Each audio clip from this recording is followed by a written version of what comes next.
Okay, friends. Then I took the baby langur to our backyard and gently laid him on the floor inside the poultry coop. त्यानंतर त्या माकडाच्या त्या बाळाला मी आमच्या घरातल्या पाठीमागच्या बाजूला घेऊन गेलो, त्या परसातील भागामध्ये घेऊन गेलो आणि तिथे कोंबड्याचा खोराडा होता. त्या खोराड्यामध्ये मी त्याला ठेवलं. His body was full of deep bite marks and scratched. Blood was oozing from some of the wounds. त्याचं शरीर जखमाने भरलेलं होतं. त्या वानरानं त्याला वरखडे मारलेले होते. त्या जखमातून रक्त उघळत होतं. The baby remained motionless. बिचारं ते बाळ अजिबात हालचाल करत नव्हतं, निश्चल झालेलं होतं. My father provided first aid to clean the wounds and stop the bleeding. माझ्या वडिलांनी प्रथमोपचाराचं साहित्य दिलं जेणेकरून मला ती जखम स्वच्छ करता यावी आणि रक्त बंद करता यावं. I was relieved to find out that the baby was breathing even though his breaths were shallow. मग त्याच्यावरती प्रथमोपचार केल्यानंतर त्या बेबीचा म्हणजे त्या बाळाचा श्वास सुरू झाला. मला सुद्धा बरं वाटलं. Splashes of cold water made the baby stir and after a few शेकी अटेम्प्ट्स ही सॅट अप. मग मी त्या बेबीच्या चेहऱ्यावरती थंड पाणी शिंपडलं आणि थंड पाणी शिंपडल्यानंतर त्याला थोडंसं हलवलं. मग ते उठून बसलं. He was in the state of a shock and started trembling like a leaf in the wind. खरं म्हणजे त्याला जोराचा धक्का बसला होता आणि सोसाट्याचा वारा सुटल्यानंतर त्या वाऱ्यामध्ये एखादं पान उडून गेल्यानंतर त्याची जी अवस्था होते तशीच अवस्था त्या बेबी लंगूरची झालेली होती. His two little twinkling eyes welled up with tears and started to sob with a muffled cry. त्या बेबी लंगूरचे छोटेसे लुकलुकणारे डोळे, त्या डोळ्यातून हळूहळू अश्रू पागळत होते आणि जणू काय तो हुंदकं देत होता.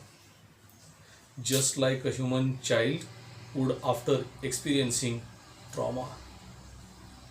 जसं आपलं बाळ, मानवाचं बाळ, त्याला एखादा असा अनुभव झाला, वाईट अनुभव आला की ते अश्रू त्याच्या डोळ्यातून येतात आणि ते हुंदकं देतं. त्याच पद्धतीनं ते बेबी लंगूर देखील हुंदकं देत होतं. अश्रू अनावर झाले होते त्याला. I offered him a peeled banana which he accepted with his unsteady hand and began taking hesitant bites. मग मी त्याला एक केळ खाण्यासाठी दिलं,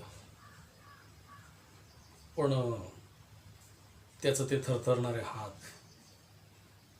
त्या हातानं त्या पिलानं ते केळ खायला नकार दिला. My attention was fixed on the revival of the baby langur. My attention was fixed on the revival of the baby langur. माझं लक्ष ते बेबी लंगूर जे होतं म्हणजे माकडाचे बाळ होतं, वानराचे बाळ होतं, त्याच्यामध्ये कशी प्रगती होती, कशी सुधारणा होतं याकडे माझं लक्ष होतं. Suddenly I had an uncanny feeling of being watched. अचानकपणे मला माझ्या मनामध्ये त्याच्याविषयी एक कनवाळू अशी भावना निर्माण झाली. I turned away from the coop and looked up. मग मी त्या खुराड्यापासून परतलो आणि पाहिलं. There sat the mother langur on our kitchen roof, watching every move I made. मी पाठमोरे होऊन पाहिलो तर काय, तर त्या बेबी लंगूरची मदर म्हणजे त्याची आई, ती माकडी आमच्या घराच्या जे स्वयंपाकघर होतं त्या स्वयंपाकघराच्या छपरावर ते मी जे त्या बाळाला वाचवण्याचे प्रयत्न करत होतो ते पाहत होतो. She simply sat there quietly as if convinced that no harm was being done to her child. आणि त्या पिलाची आई फक्त त्या ठिकाणी शांतपणे बसून होती. तिच्या नजरेमध्ये एकच भाव होता, तो भाव म्हणजे तिचं बाळ आता सुरक्षित होतं. त्या बाळाला, त्या पिलाला कोणत्याही प्रकारचा धोका नव्हता. Meanwhile, the baby sensed the presence of his mother and started to sob and cry a little louder. I retreated from the door of the coop to allow the mother access to her baby. मग दरम्यानच्या काळामध्ये त्या बेबीचं लक्ष, त्या baby लंगूरचं लक्ष mother लंगूरकडे गेलं, त्याच्या आईकडे गेलं. आणि जसं लक्ष त्याच्या आईकडे गेलं तसा तो हुंदका देऊ लागला आणि मोठमोठ्यानं तो रडू लागला. मीही जवळ गेलो आणि त्या दरवाजापासून खुराड्यापर्यंत त्या मदर लंगूरला आपल्या बेबीकडं जाता यावं अशी मी वाट मोकळी करून दिली. Immediately, the mother descended on the floor of the coop and picked up the baby in her arms. जसं मी मदर लंगूरसाठी म्हणजे त्या बाळाच्या आईसाठी वाट मोकळी करून दिलो, तसं त्या मदर लंगूरनं म्हणजेच त्या माकडीनं आपल्या पिलावर झेप घेतली आणि आपल्या बाहूमध्ये त्या बाळाला, त्या पिलाला तिनं घेतलं, आपल्या कुशीमध्ये घेतलं. She gave the baby a thorough body inspection to check his injuries and then cuddled him tightly in her bosom. तिनं पाहिलं आपल्या बाळाच्या अंगावरती विविध प्रकारच्या जखमा झाल्या आहेत.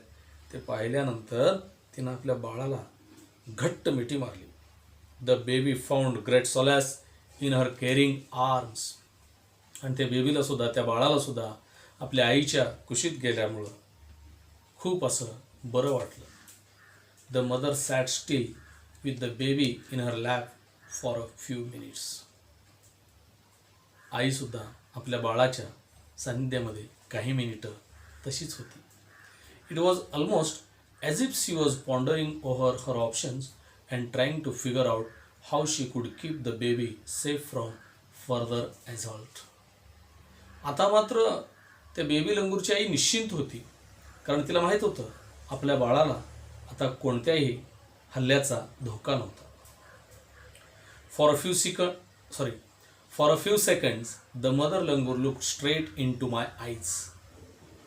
काही सेकंद त्या मदर लंगूरनं माझ्या डोळ्यामध्ये डोळे भिडवून पाहिलं.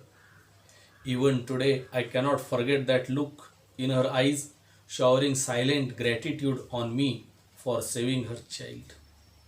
मित्रांनो, ती जी मदर, त्या पिलाची आई माझ्या नजरेला जी नजर भिडवून पाहत होती, त्या नजरेमध्ये खरं म्हणजे कृतज्ञतेचा भाव होता. कारण तिला वाटत होतं की मी तिच्या बाळाला वाचवलेलं होतं, म्हणून ती माझ्याप्रती नजरेनं कृतज्ञता व्यक्त करत होती. I was overwhelmed by the emotion, the sentiment and the way she said thanks to me.